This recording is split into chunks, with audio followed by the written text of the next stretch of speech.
আসসালামু আলাইকুম এভরিওয়ান, কেমন আছেন সবাই? ফেনীতে আসার পর থেকে কেন জানি না আমার সকাল ৭টার দিকে ঘুমটা ভেঙে যায়।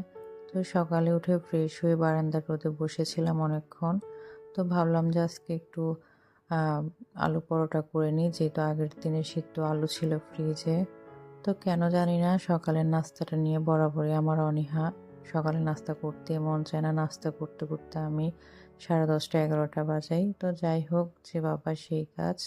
যেহেতু আগের দিনের একটু আলু ছিল, তো একটা আটার একটা ডো তৈরি করে আমি একটা পরোটার মতো করে বেলে নিয়েছি। মানে আগুটুম-বাগুটুম যা মন চায় তাই আর পরোটা মানেই তো ঘি। আমি সবসময় পরোটা, যেকোনো পরোটাই আমি ঘি দিয়ে ভেজে খেতে পছন্দ করি। তো পাশে আমার চাটাও হয়ে গিয়েছে। শীতের সকালে ১ কাপ ধোয়া ওঠা চা না হলে চলে না, তাই না?